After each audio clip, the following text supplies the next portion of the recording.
അങ്ങനെ പരിപാടിയൊക്കെ കഴിഞ്ഞ് ഇതേപോലെ അങ്ങനെ വന്ന് നല്ല ഷോപ്പിങ്ങിൻ്റെ സാധനങ്ങളൊക്കെ കണ്ടു. പക്ഷെ ഒരു രക്ഷയില്ല കേട്ടോ.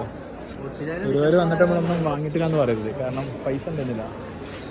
നമ്മളിവിടെ എത്തിയപ്പോൾ തന്നെ ബാങ്കിൻ്റെ ഒരു അടവ് പറ്റിയെന്ന് അയാളൊരു വിളി തേങ്ങ അപ്പോൾ ഉള്ള പൈസ കയ്യാൽ കൊടുത്ത്.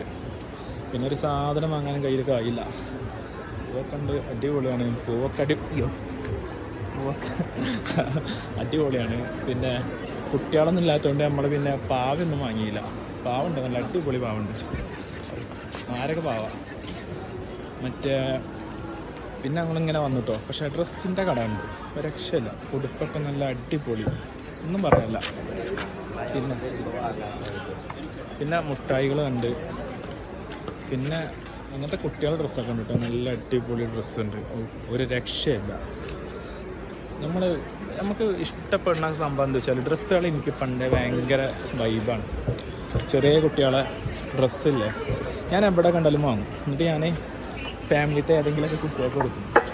എനിക്ക് ഏറ്റവും ഭയങ്കര ഇഷ്ടപ്പെട്ട കാര്യമാണ്.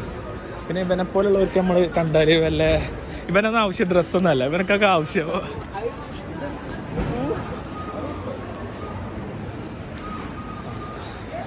പിന്നെ നമ്മളിങ്ങനെ പോന്നു കേട്ടോ. അതിൽ ഭയങ്കര വിശക്കുണ്ട്.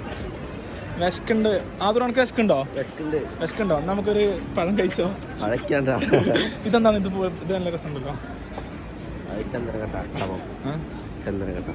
ചന്ദ്രകട്ടയാണോ? ഓ, ഇത് അതിമാരകം കണ്ടോ, നെല്ലിൻ്റെ സംഭവങ്ങളൊക്കെ ഉണ്ട് കേട്ടോ. അത് കഴിഞ്ഞിട്ട് ഇനിയിപ്പോൾ നമ്മളെ പരിപാടി എന്താണ് അതോ?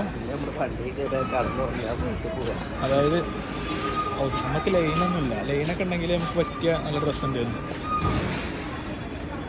അടിപൊളി. ഒന്നുമില്ല ചേച്ചിയാ, നോക്കിയാണ്. ഇല്ല, വീഡിയോ എടുത്താ നമുക്ക് ആരും ചേച്ചിയാ വാങ്ങിക്കൊടുക്കാനൊന്നും. നമ്മളൊക്കെ സിംഗിളായിച്ചേ. ഓ, ഞാൻ കല്യാണം കഴിക്കുന്ന പെണ്ണിനെ വാങ്ങിക്കൊടുക്കാൻ ഡ്രസ്സാണിത്. ഇതിൻ്റെ കുട്ടിക്ക് ബാഗ് ഉണ്ട് കേട്ടോ, നല്ല അടിപൊളി. അങ്ങനെ നമ്മളിവിടുത്തെ ഷോപ്പിംഗ് കഴിഞ്ഞിട്ടില്ല, വാങ്ങാൻ പൈസ ഉണ്ട്. നമ്മളിവിടുത്തെ കാഴ്ചകളൊക്കെ കണ്ടു. മുട്ടായി വാങ്ങിത്തരാം, അല്ലെങ്കിൽ ശരിക്കുള്ള സ്വഭാവം വരുന്നുണ്ട്. ഇതാക്കണം ഇവിടെ നല്ല ചേച്ചിമാരിലൂടെ വേറെ നമുക്ക് നമുക്കെന്ത് മുട്ടായി ഉണ്ട് അട്ടപ്പേരാ. പിന്നെ ഞങ്ങളിങ്ങനെ വന്നു കേട്ടോ. ഓ, ഇവിടെയൊക്കെ നല്ല അടിപൊളി കേട്ടോ. അപ്പോഴേക്കും നമ്മളെ വീട്ടുകാരൊക്കെ കൂടെ വരുന്നുണ്ട്. വീട്ടുകാരൊക്കെ എന്താ വെച്ചാൽ പൈച്ച് പട്ടിയാവാൻ കേട്ടിട്ടില്ലേ? കാരണവരും പെങ്ങളൊക്കെ പൈച്ച് പട്ടിയായിട്ടുണ്ട്. ഇത് നമ്മൾ അളിയാനാണ്.